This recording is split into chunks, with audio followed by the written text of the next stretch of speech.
काम क्रोध पर हर पर निंदा, लब लोभ तजी हो निचिंदा।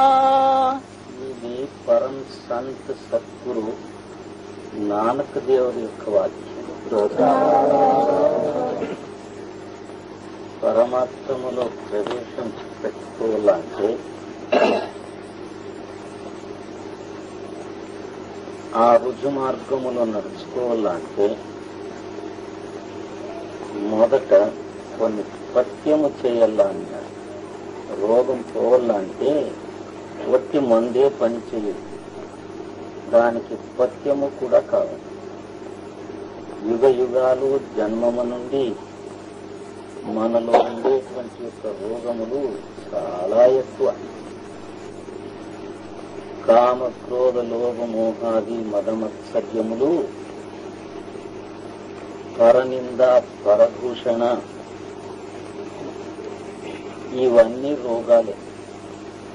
అన్యులను నిందా చేయడము, దూషించడము, కామక్రోధ లోభమోహాదిలోనే ఉండడము, దీని నుండే మనకు ఈ జన్మ మరణం వ్యాధి వచ్చినది అంటారు. ఇటువంటి యొక్క వ్యాధిని నివారించుకోవడానికి కొన్ని పథ్యము కావాలి. కామ అంటే ఆశ. ఆశ అనేక రీతిగా ఉంది, ఒక్క రీతి కాదు. ఈ ప్రాపంచిక వస్తువుల యొక్క ఆశ, స్త్రీ పుత్ర ధనకనకాదుల యొక్క ఆశ, మోక్షము ముక్తి అనేది కూడా ఒక ఆశే. దానిని ఆశించకూడదు అంటారు మహాత్ములు. ఈ ఆశలంతా నువ్వు వదులుకుంటే మహాత్ములు బోధించిన రహస్యం మనకు అర్థమవుతుంది. పారమార్థ మార్గములో నువ్వు సులభంగా ప్రవేశించగలవు, అథవా ఆ పరమాత్మని యొక్క సాన్నిధ్యాన్ని చేరగలవు. అందుకే ఏమంటారు గురునానక్ గారు, కామ క్రోధ లోభ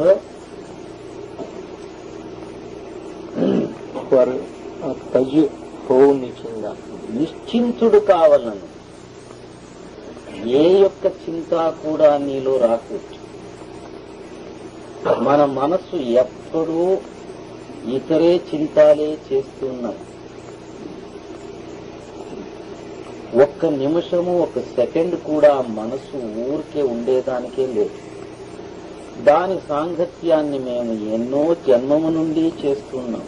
మనస్సు మాయ అహంకారపు యొక్క సాంగత్యాన్ని ఎన్నో జన్మము నుండి చేస్తున్నాం. మనకు అటువంటి యొక్క వ్యాధి వ్యాపించింది. ఇప్పుడు నిశ్చింతంగా ఉండి ఉంటాడు, చింతారహితంగా ఉండాలా అంటారు. చింత కూడా ఒక వ్యాధి, ఒక రోగమే. అటువంటి యొక్క చింత వదులుకోవాలంటే వేరే ఇంకొక చింత కావాల. వజ్రాన్ని వజ్రము నుండియే పోయాల. ఈ యొక్క మనసు నుండి జాగృతమైనటువంటిది చింత. అహంకారముతో జాగృతమైనటువంటి యొక్క మమత్వము, కామ అథవా ఆశ నుండి జాగృతమైనటువంటి యొక్క చాంచల్యత్వము, ఇవన్నీ దూరము కావాలంటే నిశ్చింతుడు కావాలా. నిశ్చింతుడు కావాలంటే దానికి వేరే ఇంకొక చింత కావాలి. ఈ చింతను పోగొట్టడానికి ఇంకొక చింత కావాలి. మేము కామక్రోధ లోభమోహాదులను, మాయా మనసు యొక్క అహంకారములను పోగొట్టుకోవడానికి బయట ఏదేదో వేషాలు వేస్తున్నాము, పూజలు చేస్తున్నాము, యాగ యజ్ఞాదులు చేస్తాం, తీర్థక్షేత్ర భ్రమణాలు చేస్తున్నాం, దేవీ దేవత్యాదుల యొక్క పూజలు చేస్తున్నాం. ఇవన్నీ బయట అయిపోయింది. ఈ క్రియలంతా బయట ఉంది. రోగం ఉండేది లోపల. అంతరంగములో ఉండేటువంటి యొక్క ఆ మోహముతో కూడిన రోగాలు పోవాలంటే నిర్మోహమైన ఒక శక్తి యొక్క సాంగత్యము మేము చెయ్యాలి. ఆ నిర్మోహకంగా ఉండేటువంటి యొక్క శక్తిని ఏమంటారు గురునానక్ గారు?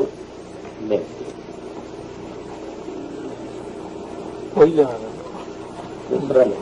भ्रम का सगल तोड़ निराला, हरि अंतर हरि रस पाइया। దానికి ఏమంటారు? ఈ బయట చేస్తుండేటువంటి యొక్క క్రియ, దీని యొక్క చింత, ఇవన్నీ దూరం కావాలంటే ఒక నిర్మోహక శక్తిని ఆశ్రయించు. ఆ నిర్మోహమైనటువంటి యొక్క శక్తి, ఆనందాన్ని ప్రసాదించేటువంటి యొక్క శక్తి మన అంతరంగములో ఉంది అంట, మనలోనే ఉంది అంట. దానిని తెలుసుకోవడమే పారమార్థం. బయట ఈ అభ్యాసాలంతా పోతే ఆంతరంగిక అభ్యాసము శురువవుతుంది, ప్రారంభమవుతుంది. అటువంటి యొక్క అభ్యాస క్రమాన్ని ఏమన్నారు పెద్దలు? తపశ్చర్యమన్నారు, యోగమన్నారు. అది సిద్ధించాల. దానికి మేము తయారు కావాలి. అందుకే శంకరాచార్యులు ఏమన్నారు? సత్సంగత్వే నిస్సంగత్వము అన్నారు. సత్సంగాన్ని విను. ఇప్పుడు మేము జరిపిస్తుండేటువంటిది ఇది సత్సంగం. ఇది బాహ్య సత్సంగం ఒకటి ఉంది. అంతరంగములో ఆ పరమాత్మని యొక్క గుప్త నామాన్ని స్నేహం చేసుకునేటువంటి యొక్క సత్సంగం ఒకటి ఉంది. దానిని పెద్దలు వేదములో, శాస్త్రములో, స్మృతిలో, శృతిలో కూడా, ఉపనిషత్తులో కూడా నిశ్శబ్దం బ్రహ్మముచ్యతే అన్నారు. నువ్వు అన్ని చింతనలు వదులుకుంటే, నువ్వు నిశ్చింతంగా నీ చిత్తము నిలకడలో వస్తే, అప్పుడు నీ అంతరంగములో ఆ బ్రహ్మశక్తి నీతో మాట్లాడుతుంది, నీ స్నేహం చేస్తుంది. ఆ పరబ్రహ్మ శక్తి నీలో ప్రకటమవుతుంది అన్నారు. మేము బయట ఇవన్నీ చదువుకుంటాం, వాద వివాదాలు చేసుకుంటాం, తర్కము పెట్టుకుంటాం. ఇది నాకు తెలుసు అనే అభిమానములో చిక్కిపోతున్నాం. डूबने के लिए अभिमान, करने के लिए सपना. ఏమంటారు మహాత్ములు? ఈ భవసాగరములో మునిగిపోవడానికి ఇవన్నీ సహకరిస్తావయ్యా. ఈ అభిమానాలు, అహంకారాలు, జాతి కుల గోత్రాదుల యొక్క మధము, ఇవన్నీ భవసాగరములో ముంచి వేస్తుంది. విద్యా పాండిత్యములు ఇవన్నీ వ్యర్థమే. దీనికి ఏ పాండిత్యము అక్కరలేదు. నువ్వు నిశ్శబ్దంగా ఉండేటువంటి యొక్క స్థితిని ప్రాప్తించుకున్నావా? ఆ నిశ్శబ్దములో ఆ బ్రహ్మశక్తి నీలో మాట్లాడేది వినవచ్చు. దానిని సంకీర్తన అన్నారు. అటువంటి యొక్క ఓంకారనాదపు యొక్క కీర్తన నీలో జరుగుతుంది. పరంతు దానిని వినాలంటే మనలో శాంతి లేదు, నిలకడ లేదు. మన చిత్త చాంచల్యత్వము పోగొట్టుకోలేదు. ఆ చిత్త చాంచల్యత్వము, ఈ రోగములు మొదట చెప్పినటువంటి యొక్క రోగములంతా పోలాంటే మనలో ఉండే ఆ పవిత్రమైన ఓంకార నాదపు యొక్క శక్తిని మేము స్నేహం చేసుకోవాలి. ఓంకారములు రెండు విధం. అక్షరములతో కూడినటువంటి ఒక ఓంకారము, అక్షరాతీతమైనటువంటిది ఒక ఓంకారం. అక్షరాతీతంగా ఉండేటువంటి ఒక ఓంకారము మన శరీరములో కుడి ప్రక్క ఎప్పుడు అది పలుకుతుంది. ఎడమ ప్రక్క కాలశక్తి యొక్క ధ్వని చేస్తుంది. ఆ కాలశక్తి యొక్క ధ్వనిలోనే 14 బ్రహ్మాండాలు ఏమి సర్వదేవీ దేవత్యాదులు కలిసిపోయారు. ఎడమ ప్రక్క ఉండేటువంటి యొక్క అక్షరముతో కూడిన ఓంకార శబ్దము మమ్మల్ని క్రిందికి తీసుకువస్తుంది, అధోముఖంగా సంచారం చేయిస్తుంది. కుడి ప్రక్కలో ఉండేటువంటి యొక్క ఓంకారనాద శక్తి మమ్మల్ని ఊర్ధ్వలోకానికి తీసుకువెళుతుంది. ఆ శబ్దములో, ఆ ఓంకారనాదములో అథవా ఆ అక్షరాతీతమైన ధ్వనిలో ఏ మహానుభావుడు మనకు ఒక స్నేహాన్ని చేయిస్తాడో ఆ ధ్వని ఈ రోగమును అంతా పోగొట్టు. అదే ఆ పరమాత్మని యొక్క దివ్యవాణి. దానిని ముసల్మాన్ వాళ్ళు ఏమన్నారు? బాంగే ఆస్మాన్ అన్నారు. ఆకాశవాణి అని మేము తెలుస్తాం. సారశబ్దము అన్నారు. అటువంటి యొక్క వాణిని కృష్ణుడు ఏమంటాడు? భగవద్గీత అన్నాడు. భగ అంటే గుప్తంగా ఉండేటువంటిది, ఉత్ అంటే పైన, గీత అంటే ఆ మధురమైన వాణి. దానిని విను అన్నారు. పరంతు ఈ భూమధ్య స్థానములో ఉండేటువంటి యొక్క ఆ వాణిని వినాలంటే ఈ స్థానానికి మేము ఎట్లు ప్రవేశించాలి? మేము నిరోగులు కావాలా, నిశ్చింతులు కావాలా అంటే ఈ స్థానానికి రావాలి. ఈ రెండు నేత్రానికి మధ్య భాగములో ఉండేటువంటి స్థానానికి రావాలి. ఆ స్థానానికి వచ్చేది ఎట్లు? మేము బయటే తిరుగాడుతున్నాం. మన క్రియలంతా బయట క్రియలే, నిష్క్రియులు కాలేదు. ఇంద్రియములు చెప్పినట్టు, మనసు చెప్పినట్టు, మనసు అహంకారాదులు చెప్పినట్టు మేము బయట ఎన్నో యుగాలు జన్మాలైపోయింది వచ్చి వేసి. ఎవరు వాళ్ళ ఇంట్లో లేరు. అందుకే ఒక చోట రాధాస్వాములు ఏమంటారు, నీ గృహములో నువ్వు ఉండాలా, నీ పని నువ్వు చేసుకోవాలన్నారు. నా గృహం ఏదో మనకు తెలియదు. మా గృహం అంటే ఇటువంటిది చూపిస్తాం, ఇది మా ఇల్లు ఉంటాం. ఈ ఇంటిలో మేము ఉన్నామా అంటే లేదు, ఇంకెక్కడో ఉన్నాం, పరాయి వాళ్ళ ఇంట్లో చేరివేశాం. మన పని మేము చేసుకుంటున్నామా అంటే లేదు, ఇంకొకరు పని చేస్తున్నాం. మన నిజమైన గృహం ఎక్కడుంది అంటే కృష్ణుడు గీతలో ఏమంటాడు, త్రైగుణ్య విషయో వేద నిస్త్రైగుణ్యో భవార్చన అన్నాడు. త్రిగుణమును దాటిన తరువాత నీ గృహము నీకు దొరుకుతుందయ్యా. అది నీ పర్మనెంట్ గృహం. అక్కడ జ్ఞానము, భక్తి, వైరాగ్యం అనేటువంటి యొక్క పవిత్ర శక్తి కలిసి ఉన్నాయి. అక్కడ ప్రేమశీల సంతోషం ఉంది. అక్కడే ఆ పరమాత్మని యొక్క దివ్యవాణి ప్రకటమవుతుంది. అటువంటి యొక్క స్థానాన్ని నువ్వు చేరుకునే ఉపాయాన్ని సాధువులు, సత్పురుషుల యొక్క సాంగత్యములు చేరి వాళ్ళు ఏ విధంగా ఆచరణలో ఉంటారో అది నీకు బోధిస్తారు. ఆ ప్రకారంగా నువ్వు సాధనాభ్యాసాన్ని చేయి. మీరాబాయి ఒక చోట ఏమంటుంది, సాధన కర్నా చాహే మన్వా, భజన కర్నా చాహే. సాధన చేయి. అసాధ్యమైన వస్తువును ఇప్పుడు మేము ప్రాప్తించుకోవాలంటే సాధన చేయాలి, భజన చేయాలి. భజన చేసేది ఎట్లు అంటే బయట మేము ఏదేదో వాద్య సంగీతానికి కావలసినటువంటి యొక్క సామగ్రిలు ఉంచుకుంటాం. తబలము, తాళము, హార్మోనియము, వీణాలు, పెటీలు ఇవన్నీ తీసుకుని భజన చేస్తూ ఉంటాం. ఇది ఒక భజనే, ఇదేం చేయరాదు అనేది కాదు. అయితే అంతలోనే మేము నిలవకూడదు, అక్కడే నిలిచిపోతాం. ఈ శరీరం అనేది దైవ మందిరములో అఖండ కీర్తన జరుగుతుంది, భజన నడుస్తుంది. ఆ భజనను మేము చేయాలి. అది యావదప్ప అంటే ఆ భగవద్వాణి. ఆ వాణిని వింటూ వింటూ ఉండగాదు, అఖండితంగా ఉంది. అది నిలవనే లేదు. 14 బ్రహ్మాండాలు ప్రళయ మహాప్రళయములు నాశమైపోయినా కూడా ఆ కీర్తన శక్తి, ఆ ధ్వని శక్తి మాత్రం ఎప్పుడూ శాశ్వతంగానే ఉంది. ఆ శాశ్వతమైనటువంటి యొక్క శక్తి, ఆ స్థిరమైనటువంటి యొక్క శక్తి, ఆ అచ్యుతంగా ఉండేటువంటి యొక్క శక్తి స్నేహాన్ని సద్గురు మనకు ప్రసాదించే వేళ ఈ రోగాలు, ఈ యొక్క చింతా శక్తి అథవా బయట తిరగాడడం ఇవన్నీ తానే తాను వెళ్ళిపోయి అప్పుడు ఒక మౌనము నీ హృదయములో సిద్ధిస్తుంది. నీ హృదయం శూన్యమైపోతుంది. ఆ శూన్యమైనటువంటి యొక్క వేళ ఈ హృదయ స్థానములో ఆ పరమాత్ముడు ప్రవేశిస్తాడు. ప్రకాశ రూపకంగాను ధ్వని రూపకంగాను వాడు ఉన్నాడు. వాడు ప్రవేశం పెట్టుకుంటాడు. ఇప్పుడు వాణ్ణి రా అంటే అక్కడ జాగమే లేదు, ఏదేదో నించుకునేశాం.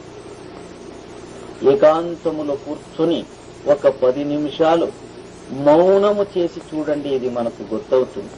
ఊరికి ఒక చోట కూర్చునేయండి, ఏమి చేయొద్దు, కన్ను మూసుకొని ఊరికి మనలో ఏం జరుగుతుంది అని చూసుకోవడానికి ప్రయత్నించాలి.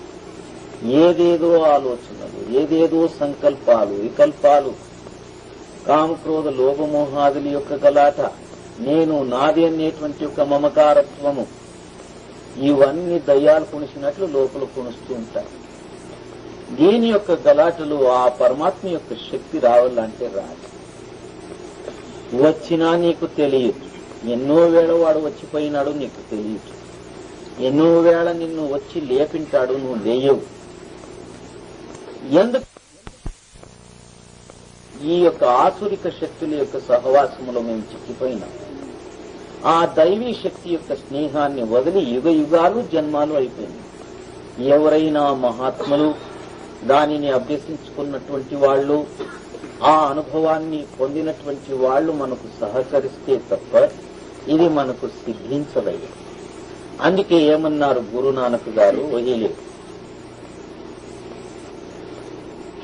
भ्रम का सगल तोड़ निराला हरि अंतर हरि रस पाइया.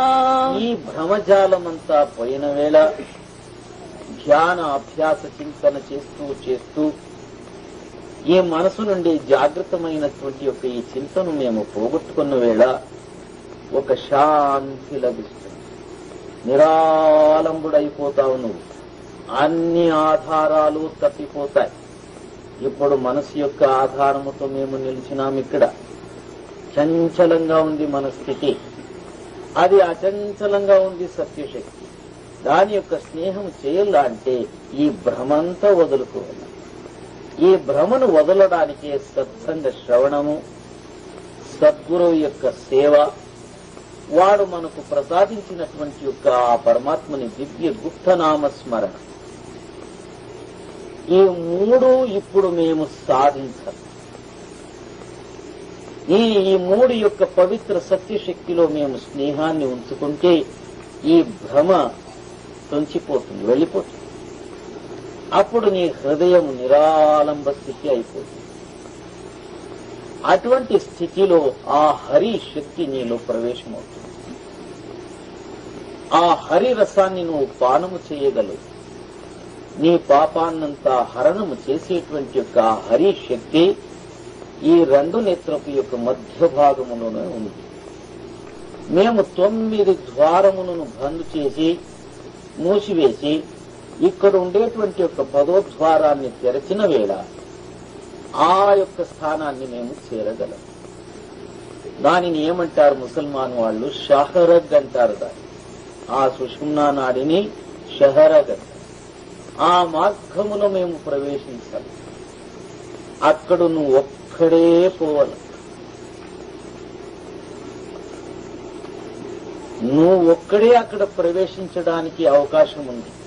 మేము ఇవన్నీ కోరికలు, ఆశత్రయాలు, అవి ఇవి ప్రపంచమంతా అక్కడ నిండుకొని పోతామంటే సాధ్యం కాదు. అటువంటి యొక్క సూక్ష్మమైన మార్గములో కృష్ణుడు ఏమంటాడు? త్రైగుణ్య విషయో వేద నిస్త్రైగుణ్యో భవార్జున. త్రిగుణములను దాటిన తర్వాత ఈ నేత్రము నుండి క్రింద స్థానమంతా త్రిగుణముతోనే కూడింది. ఎంతవరకు ఈ 3 గుణాలున్నాయో, రాజస తామస సాత్విక గుణాలు, అంతవరకు జన్మ మరణ వ్యాధి ఉందే ఉంది. అంతవరకు కామక్రోధ లోభ మోహాదులు ఉన్నాయి. దానిని దాటు ఆ త్రిగుణము యొక్క హద్దును మేము దాటితే నిర్గుణమైన స్థానానికి వెళ్తాం. దానినే ఏమన్నారు? నిజమైన హృదయ స్థానము అన్నారు. ఇది నిజమైన హృదయ స్థానం. అక్కడ నువ్వు ప్రవేశించేటువంటి యొక్క యోగాన్ని సాధు సంతుల యొక్క సహవాసములో ప్రాప్తం చేసుకో. వాళ్ళు అటువంటి యోగాన్ని నీకు బోధిస్తారు, నేర్పుతారు. అది సులభంగా ఉంది, కష్టంగా లేదు. అందుకే నేను ఏమన్నాను? ఒక 10 నిమిషాలు ఊరికి కూర్చొని చూడండి, స్థిరంగా కూర్చొని రండి. ఏమేమి జరుగుతుందో అదంతా లోపల వినండి, బాగా చూడండి. దాంట్లో కలిసిపోవద్దండి, అంతే. సాక్షి రూపకంగా అన్ని చూడండి. అప్పుడు మన యొక్క చంచలత్వము తెలిసిపోతుంది. మేము చేస్తూ ఉండేటువంటి యొక్క బాహ్య క్రియలంతా వ్యర్థమనేది గుర్తయిపోతుంది. అప్పుడు నీకు విరహము పుడుతుంది. నేను చేస్తూ ఉండేదంతా వ్యర్థము, నేను ఎట్లు ఆ పరమాత్మని ప్రార్థించుకోవాలా అనేటువంటి యొక్క విరహ శక్తి జాగృతమవుతుంది. ఆ వేళ నీ అభిమానమంతా విరహాగ్నిలో దగ్ధమైపోతుంది. నీ అహంకారమంతా వెళ్లిపోతుంది. తులసీదాసు గారు ఏమంటారు ఒక చోట? అన్ని గుణాలు ఉంటే ఉన్ని, పోతే పోని, పరంతు విరహం అనే గుణం మాత్రం నాకు ప్రసాదించు అని ప్రార్థించుకున్నా. ఆ విరహం వచ్చింది అంటే మనలో ఉండేటువంటి యొక్క ఈ దోషమంతా కాలిపోతుంది. సంపూర్ణంగా నష్టమైపోతుంది. దుర్గుణములంతా విరహ శక్తితో పోగొట్టుకో. ఆ విరహం ఎవరికి జాగృతమైందో వాడే సాధన చేస్తాడు, భజన చేస్తాడు, వాడే ప్రీతితో ప్రేమతో ఆ పరమాత్ముడిని కలుసుకుంటాడు. ఇది లేనివాడు, ఈ విరహ శక్తి లేనివాడు బయట పిచ్చివాని మాదిరిగా తిరుగుతూ అక్కడున్నాడు ఇక్కడున్నాడు అని తిరుగుతూ తన జన్మాన్ని వ్యర్థం చేసుకుంటాడు. అమౌలికమైనటువంటి ఒక మనుష్య జన్మాన్ని వ్యర్థంగా పోగొట్టుకుని వేస్తాడు. అందుకే ఏమన్నారు, నువ్వు నిశ్చింతుడుగా ఉండే వేళ నీ అంతరంగములో ఆ హరిశక్తి ప్రకటమవుతుంది. ఇది గృహస్థులేమి, సన్యాసులేమి, బ్రహ్మచారులేమి, ఆడవాళ్లేమి, మగవాళ్లేమి, పిల్లవాళ్లు, ముసలి వాళ్ళందరూ కూడా ఈ యోగాన్ని చేయవచ్చు. ప్రహ్లాదుడు, ధ్రువుడు వీళ్ళు ఇద్దరు 6 వర్షం ఒకనికి, 9 ఏళ్లు ఒకటి. వీళ్ళు దీన్ని సాధించుకున్నారు. హసన్ అనే ఒక మహానుభావుడు తన 11వ సంవత్సరములోని సద్గురు యొక్క సేవలో ఉండి ఈ యోగాన్ని ప్రాప్తించుకుని అనేక సహస్రావధి మంది అజ్ఞాని జీవుల్ని ఉద్ధారం చేశారు. దీనికి వయస్సు ముఖ్యము కాదు. దీనికి ఏది ముఖ్యమయ్యా అంటే విరహము, ప్రేమము ముఖ్యం. మీరాబాయి ఏమంటుంది, బినా ప్రేమ సే మిలే నహి నందలాల్. హే పరమాత్మ, నువ్వు ఎవరికి చిక్తావంటే ప్రేమముండేవానికి చిక్తావు. ఆ ప్రేమ శక్తి జాగృతం కావాలంటే మనలో విరహ శక్తి జాగృతం కావాలి.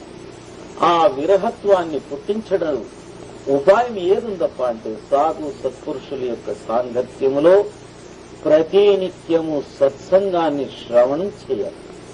సత్సంగాన్ని శ్రవణం చేస్తూ చేస్తూ సారాసార వస్తు వివేక జ్ఞానము నీలో సిద్ధిస్తుంది. అసారమైనది వదులుకుంటాం, సారాన్ని పట్టుకుంటాం. ఆ సారమే సత్యం. ఆ సత్యాన్ని నేను ఎట్లు ప్రాప్తించుకోవాలా అనేటువంటి ఒక ప్రశ్న నీలో జాగృతమవుతుంది. దానికి సమాధానము సంతులు, సత్పురుషులు ప్రసాదిస్తారు. मिसदामनी जीव चमकी चांदाइन देखे अहिनिसी ज्योति निरंतर पेखे आनंद रूप अनूप स्वरूपा సద్గురు పూరే దిఖాయ్యా. ఈ విధంగా మేము నిశ్చింతులై శరీరాన్ని స్థిరం చేసి మన తిర వచన తీర్థన తీర్. కబీర్దాసు ఒక చోట ఏమంటాడు, శరీరము, మనస్సు, బుద్ధి స్థిరమైన వెంటనే నీ అంతరంగములో ఆ పరమాత్మని యొక్క శక్తి ప్రకాశ రూపకంగా కనపడుతుంది. ఇప్పుడు కన్ను మూసుకుంటే వట్టి చీకటే. ఈ చీకటిలో నేను ఎవరు, ఆ పరమాత్ముడు ఎవరు, ఎక్కడ ఉన్నాము, ఎక్కడ పోతున్నాము ఒకరికి తెలియదు. వట్టి అజ్ఞాన రూపమైన అంధకారం. ఎన్ని లైట్లు వేసుకున్నా మేము కన్ను మూసుకుంటే ఈ శరీరం అనే గృహములో వట్టి చీకటే. కోట్యావధి సూర్యులు, కోట్యావధి చంద్రులు ఒకే సమయములో వాళ్ళు ఉద్భవమైనా కూడా మన అంతరంగములో ఉండేటువంటి చీకటిని పోగొట్టలేక వాళ్ళకి ఆ శక్తి లేదు. అంటే ఇప్పుడు ఆ చీకటిని తీసివేసేది ఏ శక్తి ఉంది అంటే ఆ పరమాత్మ శక్తి ఒకటి. అది భూమధ్య స్థానములో ప్రకటమవుతుంది. నువ్వు నిశ్చింతుడై ఇక్కడ లక్ష్యము పెట్టి ఊరికే కూర్చో, ఏమి చేయవద్దు అన్నారు. కన్నడ భాషలో పురంధరదాసు ఒక చోటు ఏమన్నాడు, సుమనాగు మనవే నేను సుమనాగు, సుమనాదరే నేనే బ్రహ్మనాగువి అన్నాడు. నువ్వు ఎట్టెట్లు ఊరికే అయిపోతావో, మౌనాన్ని నువ్వు దాల్స్తావో, మౌన అభ్యాసాన్ని చేస్తావో అట్టట్లు నీ ఇంద్రియములంతా స్తబ్ధమైపోతాయి. పంచేంద్రియములు, జ్ఞానేంద్రియములు ఇవన్నీ తాను స్తబ్ధమైపోతాయి. నీ హృదయమంతా నిశ్శబ్దమైపోతుంది. ఆ వేళ ఆ పరమాత్మని యొక్క శక్తి ప్రకాశ రూపకంగాను ధ్వని రూపకంగాను అక్కడ ప్రకటమయ్యి ఆ చీకటిని పోగొట్టు. అందుకే పెద్దలు తెల్లవారు లేచి ఏమి స్తోత్రం చేస్తారు? తమసోర్మా జ్యోతిర్గమయ. నేను హే పరమాత్మ నీ సాన్నిధ్యానికి రావాలంటే ఈ యొక్క శరీరములో ఒట్టి చీకటి, అజ్ఞాన రూపమైన చీకటి వ్యాపకంగా ఉంది.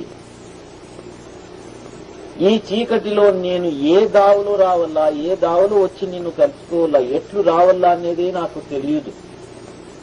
ఈ చీకటిని పోగొట్టు అన్నారు. అక్కడ వెలుతురు చేయి అన్నారు.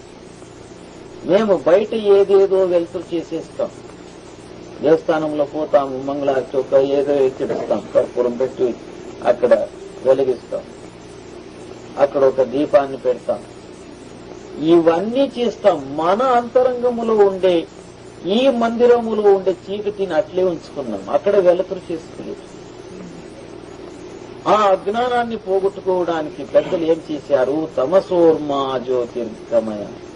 తమస్సు అనే గుణముతో కూడిన చీకటి శిరము నుండి పాదము వరకు వ్యాపకమైపోయింది. నేను ఎట్లు అంతరంగములో ప్రవేశించల్లా? ప్రతి ఒక్క యోగి, ముని, ఋష్యాదులు కూడా కన్ను మూసి, చెవులు మూసి, నోరు మూసి, కదలక మెదలక ఒకే చోట ఊరికే కూర్చొని ఏమి చేస్తున్నారు అంటే ఇదే చేస్తున్నారు. తనలో వెలుతురు చేసుకోవడానికి ప్రయత్నిస్తున్నారు. ఆ వెలుతురు కావాలంటే సద్గురు యొక్క దయా కృప మనకు సిద్ధించాలి. సద్గురు యొక్క కృప దయ మనకు ఎట్లా సిద్ధిస్తుంది అంటే వాడు చెప్పినట్లు మేము నేర్చుకోవాలి, వాని సేవ చేయాలి. వాని యొక్క సేవ ఎటువంటిదప్ప అంటే ప్రతినిత్యము ధ్యాన అభ్యాసాన్ని ప్రేమ ప్రీతితో చేయాలి. ధ్యానం అంటే ఏమి? నీలో నువ్వే కలిసిపోవాలి. అక్కడ ఇంకొక వస్తువు యొక్క చింత లేదు. నీలో నువ్వే కలిసిపోవాలి, నిన్ను నువ్వే మర్చిపోవాలి. ఇప్పుడు నేను నేను అనేది అక్కడ వెళ్లిపోయింది అంటే ఆ పరమాత్మ శక్తి ఫలితం. దీనికి ధ్యానం అన్నారు, సాధన అన్నారు. ఇంద్రియములు విరోధం, మన ప్రతి ఒక్కటి విరోధమే. శరీరం కూడా విరోధం చేస్తూ ఉంది. ధ్యానానికి కూర్చుంటే శరీరం ఏమైతుంది? చేసే వాళ్ళకి అనుభవం ఉంటుంది. దీనిలో అన్ని విధంగా నొప్పులు పుడతాయి, నిద్ర, ఆలస్య, సోమారితనాలు వస్తాయి. అప్పుడు మేమేం చేస్తాము? ఆ సాధనని వదులుకొనేస్తాం, ధ్యానం చెయ్యం. ఇది మనగోటి వాళ్ళకి కాదయ్యా, ఎవరో ఈ సంసారాన్ని పెండ్లం బిడ్డలంతా వదులుకొని, ఇల్లు వాకులంతా వదులుకొని గుట్టము ఎక్కడో అటువంటి చేరినటువంటి వాళ్ళకి ఇది సిద్ధిస్తుందే గాని ఇది మనకు కాదు. ఇంకా మనకి ఏదప్ప? ఏదైనా క్యాలెండర్ ఫోటోలు ముందర పెట్టుకునేది, దానికి ఊరికట్టి తిప్పి అడ్డం పడి విభూతి పూసుకొని అయిపోయా అనేది మనకి చాలు. అవన్నీ మనకి ఆలాన్ని వేస్తాయి. ఇవి చేసుకుంటే ఈ జన్మ మరణ వ్యాధి పోతుంది అంటే పోదు, ఇంకా అధికమవుతుంది. సంశయ సంకల్ప వికల్పాలు జాగ్రత్తమవుతాయి. మళ్ళా నువ్వు కాలపురుషునికి చిక్కి జన్మ మరణాదిలో రావాలి. తెలుసుకుంటే సరిగ్గా తెలుసుకో. సులభమైన సహజమైన యోగాన్ని తెలుసుకో. కష్టమైనది బోధించలేదు మహానుభావులు. గురునానక్ గారు కూడా సంసారంలో ఉండినటువంటి వాళ్లే. వాళ్ళు సేద్యగాళ్లే, సేద్యం చేస్తూ ఉండ్రి. సేద్యం చేసి కాలములు సేద్యం చేసి పంటలు పండి తాను ఏది పండినాడో ఆ గింజలనంతా ఒక చోట రాశి వేసి ఆరాధన పెట్టిడుస్తుంది.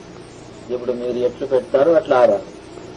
బీద వాళ్ళందరికీ భోజనము పెట్టి వాళ్లకు సత్సంగ బోధన ఇచ్చి వాళ్ళ అంతరంగంలో ఉండేటువంటి యొక్క ఓంకార నాదాన్ని జాగృతం చేసి వెళ్లిపోతుంది. ఎక్కడికి వెళుతూ ఉండరు అంటే దేశ దేశాన్నంతా పరిభ్రమణ చేయడం, సర్వజీవరాశులకు ఉండేటువంటి యొక్క అజ్ఞానాన్ని పోగొట్టడం, వాళ్లకు ఆ పరమాత్మని యొక్క స్నేహాన్ని కలిగించే సత్సంగాన్ని ప్రసాదించడం, తిరుగు శీర్ఘకాలానికి తన గ్రామాన్ని చేరుకోవడం. వాళ్ళు గృహస్థులు. 199 మంది మహాత్ములంతా గృహస్థులే. వాళ్ళు ఈ ప్రపంచాన్ని అనుభవించారు. దీనిని ఎట్లు అనుభవించాలా అనే యుక్తిని తెలుసుకుని అనుభవించారు. మాకు ఆ యుక్తి తెలియదు. వాళ్ళు నిర్మోహంగా ఈ ప్రపంచాన్ని భోగించారు, మేము మోహముతో దీనిని భోగిస్తున్నాం. ఇదే వాళ్లకు మనకు డిఫరెన్స్. నిర్మోహకంగా ఉండి ఆ పరమాత్మని యొక్క నామస్మరణం పైన వాళ్ళు మోహం పెట్టివేశారు, ఆ సాధన పైన మోహం పెట్టివేశారు. అంతరంగములో ఆ వెలుతురును చేసుకుని నవద్వారములను దాటి ఈ మోక్షద్వారాన్ని తెరుచుకుని ఈ శూన్య ఆకాశములో ఉండేటువంటి యొక్క పరమాత్మ శక్తిని వాళ్ళు కలుసుకున్నారు, ధన్యులయ్యారు, ముక్తులైనారు, జన్మ మరణాన్ని దాటివేశారు. అటువంటి యోగాన్నే మనకు బోధిస్తున్నారే గాని ఏదో ఒక కష్టంగా ఉండేటువంటిది ఉపవాస వ్రతాలు చేయలేదు. 4 మాటలు బాగా భోంచేసి నువ్వు ఒక 2 గంటల వరకు కూర్చొని ధ్యానం చేయన్నారు. ఉపవాస వ్రతము లేదు, ఇక్కడ సన్యాసత్వాన్ని స్వీకరించు అని బోధించలేదు. నీ గృహములోనే ఉండి నీ పనిపాట్లు చేసుకుంటూ తెల్లవారుజాములో ఏ పనిపాట ఉండదు, ఆ వేళ నిశ్శబ్దంగా ఉంటుంది.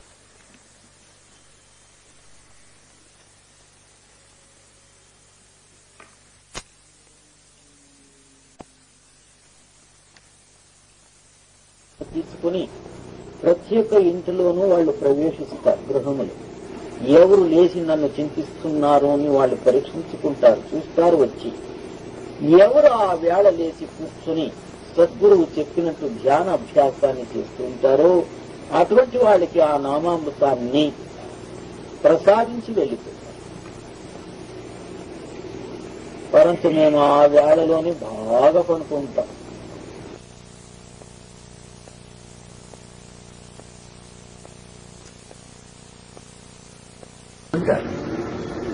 నువ్వు ఎట్టట్లు ఊరికే అవుతావో అట్టట్లు నీ హృదయములో ఆ పరమాత్మ శక్తి ప్రవేశిస్తుంది. దీనిని ఏమన్నారు? సహజ యోగం అన్నారు.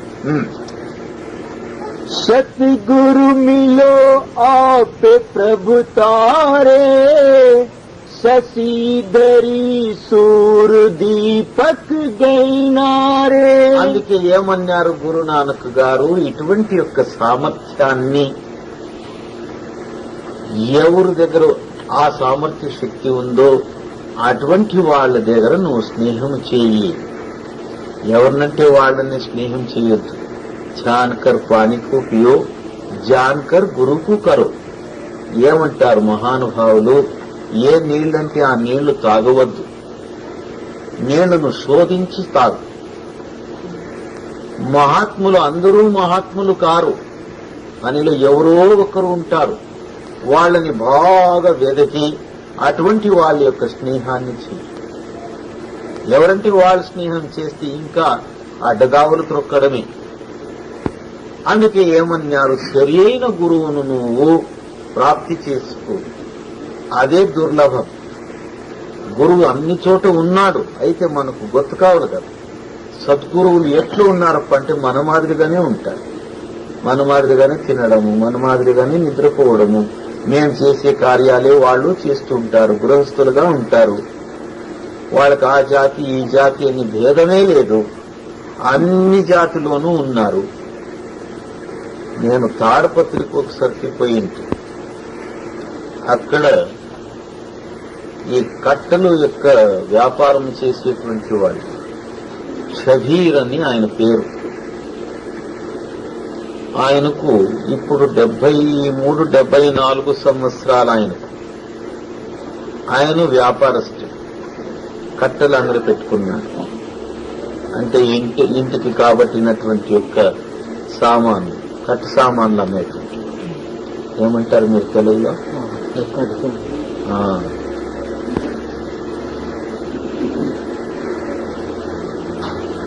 ఆయన యొక్క సహవాసములో నాకు ఆశ్చర్యమైంది. ఆయన వ్యాపారం చేస్తుంటాడు, 4-5 కొడుకులు ఆయనకు. సరిగ్గా 11 గంటలు అయింది అంటే ఎవరినైనా ఒక కొడుకుని పిలిచి, తోడా సంభాలో మై మస్జిద్ కు జాకే ఆవుగా అంటాడు. మీరు ఎవరైనా ఒకరు చూసుకుంటప్ప, నేను ఆ మసీదుకి పోయేసి వస్తాను అంటాడు.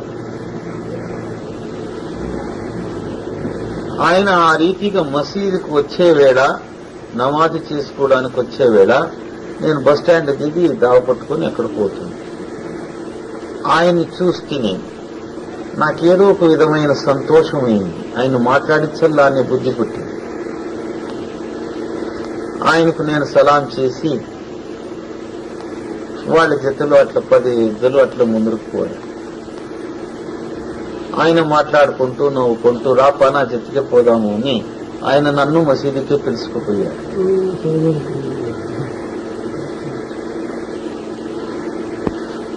ఆ మసీదులో పోయాము. ఏంపా నీకు నమాజ్ తెలుసా? అంత ఇంతో తెలుసప్ప. చేస్తాంలే, ఎట్లొస్తే అట్లే చాలే, ప్రేమ ఉంటే చాలు ఉంది. ఇష్క్ రహేతో ఖుదా మిల్తా హై అన్న. ఇష్క్ అంటే ప్రేమ. ప్రేమ ఉంటే చాలయ్యా, ఇంకేం వద్దు వానికి అన్నాడు. అదే ప్రకారంగా ఇద్దరును ఆ నమాజ్ చేసుకున్నాము. తర్వాత అక్కడి నుంచి లేచి తిరిగి వచ్చాం. తన అంగడిలో కూర్చోబెట్టుకున్నాడు. టీ తెప్పించినాడు. టీ తాగాము. ఇంకేమైనా తింటామేమో అన్నాడు. నాకేం ఆకలి అయింది బాగా. ఏదేదో తినాలా అనిపిస్తుందయ్యా అంటే బ్రెడ్ బన్ను అవి ఇవి తీసుకొని వచ్చారు. అవి తినేసాము. టీ 2-3 సార్లు తాగేసాము. ఏమిటికొచ్చింది? ఏం లేదు,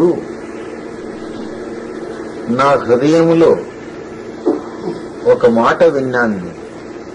ఏ మాట?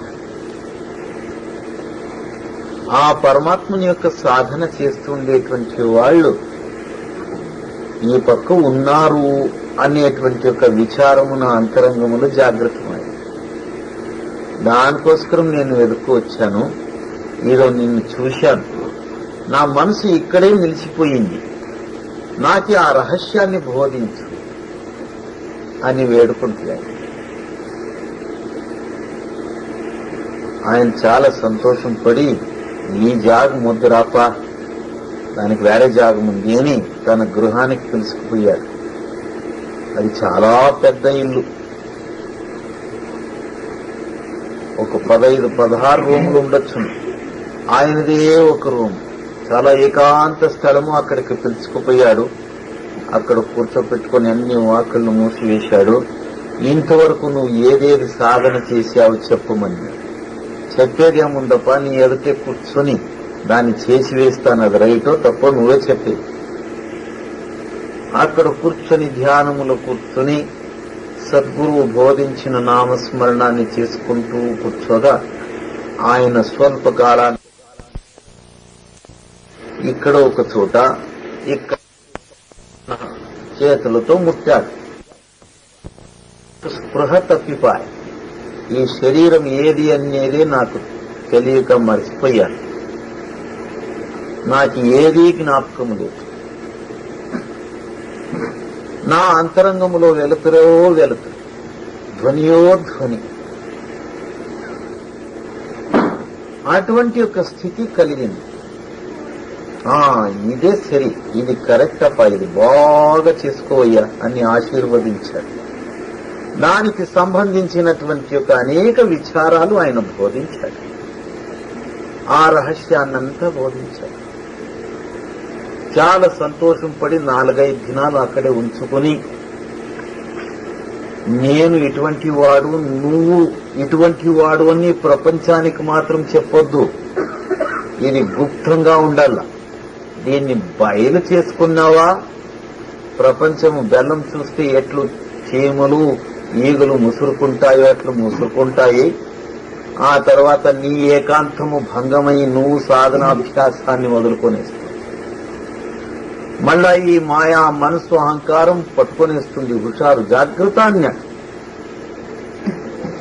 దీనిలో మనకి ఏమర్థమవుతుంది అంటే, సాధన సంపత్తు ఎవరి దగ్గర ఉందో వాళ్లను ఆశ్రయించు. వట్టి వాద వివాదాలు చేస్తూ పాండిత్యముతో కూడినటువంటి వాళ్ళ సహవాసం మనకు వద్దు. అన్యుల చరిత్ర, అన్యుల విచారము బోధించే వాళ్ళు మనకు వద్దు. నా చరిత్ర నాకు చెప్పల్లా. నువ్వు ఏమైపోతున్నావు, నీ స్థితి ఏమైంది, నువ్వు సద్గతిలో ఉన్నావా దుర్గతిలో ఉన్నావా అనేటువంటి యొక్క విచారాన్ని జాగృతం చేసి మమ్మలను ఆ యొక్క తమస్సు అనే గుణము నుండి ఆ నిర్గుణ శక్తికి స్నేహం చేసేటువంటి యొక్క మహాత్ములు దొరికితే నువ్వు ధన్యుడు. అటువంటి వాళ్ళు స్నేహాన్ని చేస్తే ఏమైతుంది అంటే నీ హృదయములో శిథిలమైన ప్రకాశము జాగృతమవుతుంది. గురునానక్ గారు ఏమంటారు, సద్గురువు యొక్క సహవాసాన్ని నువ్వు చేయి, నీలో ఆ ప్రేమ పుట్టింది అంటే సద్గురువు నిన్నే వెతుక్కొని వస్తాడు. ఇది నిజమైన మాట. నీలో ఆ పరమాత్మని యొక్క విచారము, ఆ పరమాత్మని సాక్షాత్కారం కావాలా, ఆ పారమార్థము కావాలా అనే అభిలాష, ఆ విరహ శక్తి పుట్టింది అంటే నిన్ను వెతుకుంటూ గురువే వస్తాడు. అందుకే మేము ఏం చెయ్యాలా, సత్సంగాన్ని వింటూ సాధు సత్పురుషుల యొక్క సహవాసములో ఉండాలి. వాళ్ళ సహవాసములోనే మాకు సద్గురువు చిక్కుతాడు. వాడు ఎక్కడో లేడు, అక్కడ ఉంటాడు, మన మాదిరిగానే ఉంటాడు. తన కార్యాన్ని గుప్తంగా చేసుకుంటూ ఉంటాడు. అందుకే మహాత్ములను తెలుసుకోవాలంటే బ్రహ్మ ముహూర్తంలో లేచి వాళ్ళు ఏం చేస్తున్నారో అని కనుక్కో. ఇంకొక ఉపాయం ఏముంది, వాళ్ళు వృద్ధాప్య దశలో ఈ శరీరాన్ని ఎట్లు వదిలి వెళ్లిపోతారు దానిని చూసి తెలుసు అన్నారు. అందుకే సాధు సత్పురుషుల యొక్క స్నేహం, అక్కడ నుండి సద్గురువు యొక్క సహవాసం మనకు లభ్యము. ఆ తరువాత నీ హృదయములో ఆ పరమాత్మ శక్తిని చేరుకునేటువంటి యొక్క యోగ ప్రాప్తి ఇవి లభిస్తుంది. ఇది మహాభాగ్యం, ఇది ఐశ్వర్యం. దీనిని సంపాదించుకున్నవాడు మహాభాగ్యశాలి.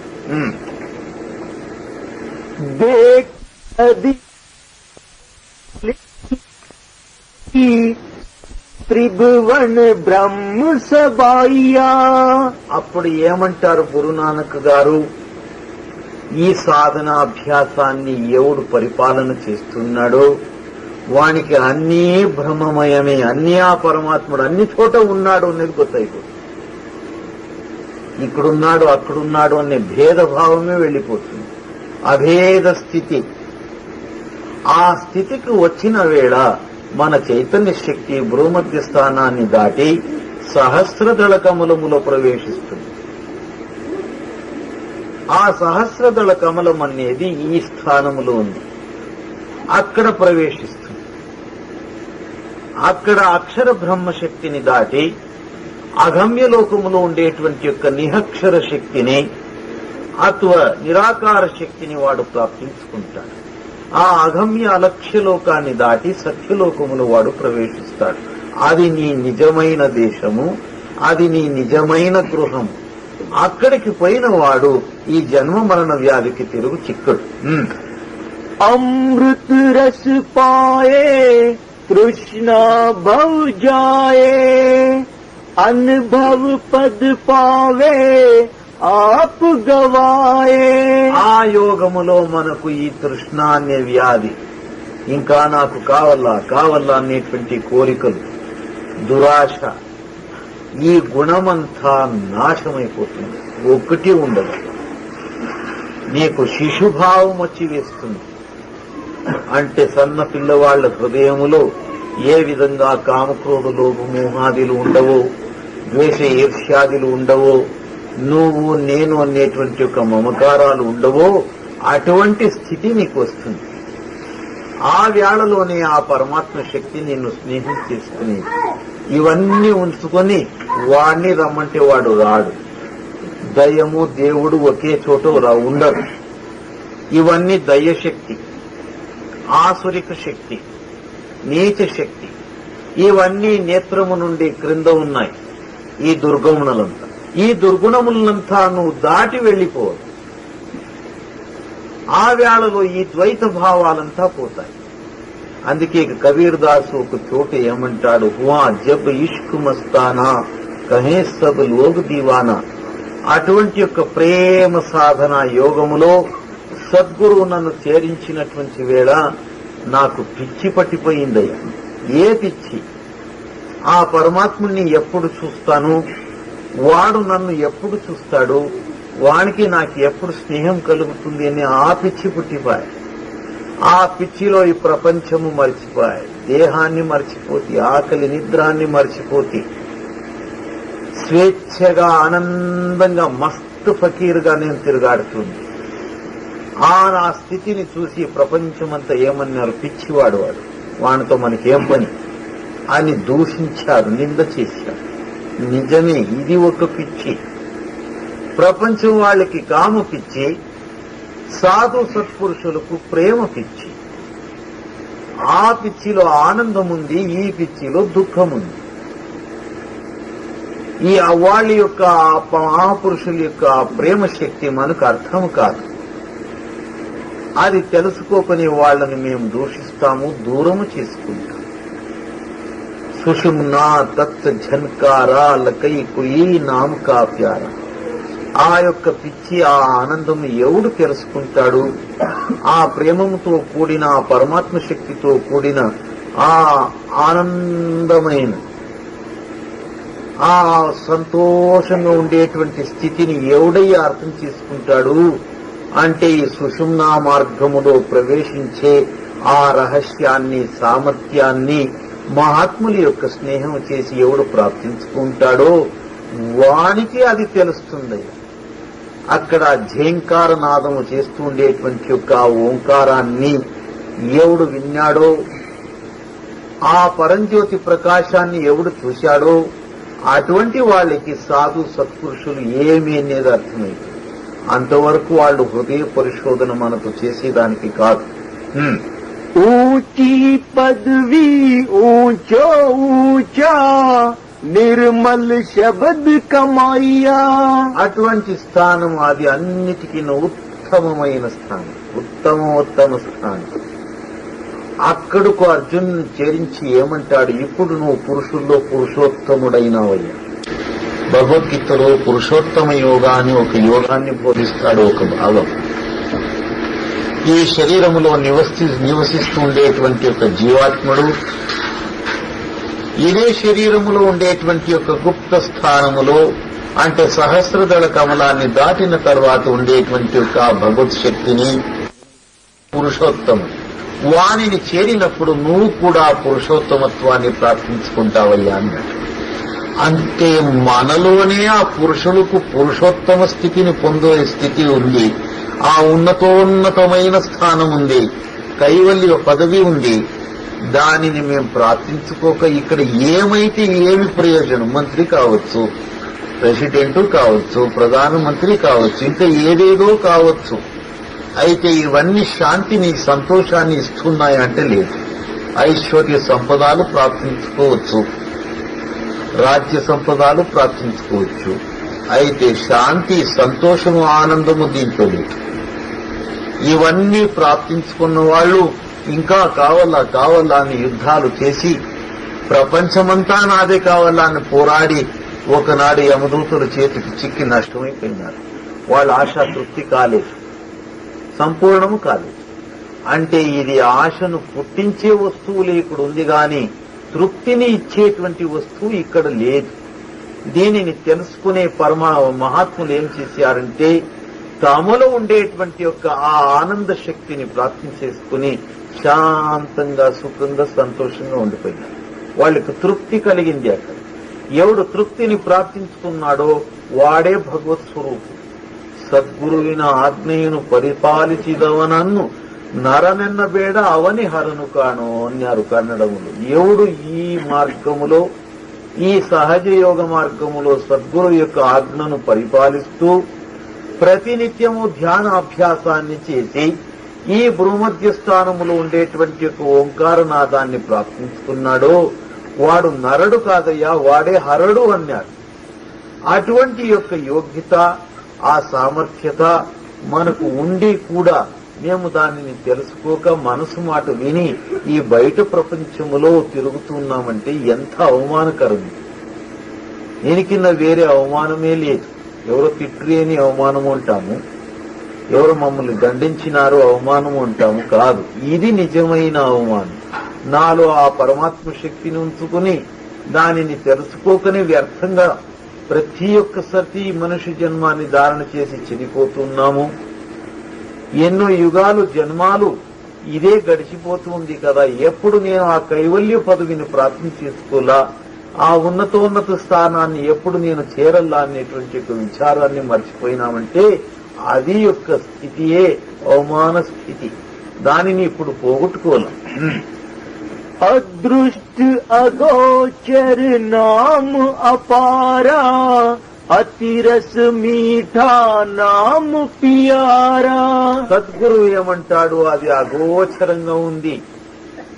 గురువు యొక్క శక్తి విచిత్రం ఎట్లుంది అంటే అగోచరంగా ఉండేదానిని గోచరమయ్యేటట్లు చేస్తాడు. దృశ్యానికి అతీతంగా ఉండేటువంటి శక్తిని నువ్వు చూడగలవు. మూకం కరోతి వాచాల పంగుం లంఘయతే గిరి అన్నాడు వేదవ్యాసుడు. మూగువాడు మాట్లాడగలడు, సద్గురు యొక్క కృప అయితే మూగువాడు మాట్లాడతాడు, వేదాంగమును పలుకుతాడు. వేదానికి తెలియని రహస్యాన్ని వాడు పలుకుతాడు. ఆ వేదాన్ని పుట్టించినటువంటి యొక్క ఓంకార శక్తిని వాడి చేతిలో చిక్కిపోయింది అంటే ఆ మూగివాడు మాట్లాడగలడు. కుంటోడు కొండలను దాటివేస్తాడు. కాము క్రోధ లోభమోహాది అనే కొండలు మనలో ఉంది, చాలా పెద్దవి అవి. వాటిని దాటేది చాలా కష్టం. సద్గురువు అటువంటి యొక్క కష్టమైనటువంటి స్థితిని సులభంగా చేసి వేస్తాడు, కుంటోడిని దాటించేస్తాడు. ఆ కామక్రోధము అనేటువంటి యొక్క కొండలను దాటించి వేస్తాడు. అందుకే మేము సద్గురువును ఆశ్రయించి ఆ పవిత్రమైన స్థానాన్ని చేరుకోవాలి. ఆ ఆనందాన్ని, జన్మ మరణాన్ని పోగొట్టేటువంటి యొక్క ఆ అమృతతత్వాన్ని మేము ఇప్పుడు సిద్ధించుకోవడానికి ఈ మనుష్య జన్మం వచ్చింది. ఇప్పుడు దీనిని ఉదాసీనం చేసి కామక్రోధ లోభమోహాదిలో పోగొట్టుకున్నామంటే మళ్ళా చిక్తుందో లేదో దీనికి ప్రమాణమే లేదు. అందుకే ఏమంటారు గురునానక్ గారు, నీ భ్రమరూపమైన ఈ వ్యాధిని పోగొట్టుకుని ఆ హరిశక్తిని ప్రాప్తం చేసుకోవాలంటే, దాని యొక్క స్నేహాన్ని నువ్వు ప్రాప్తం చేసుకోవాలంటే సత్సంగ శ్రవణము, సాధు సత్పురుషుల యొక్క సాంగత్యము, సద్గురువు యొక్క కృప, దీనిని ప్రాప్తించుకో, నీ జన్మము సార్థకమవుతుంది అన్నారు.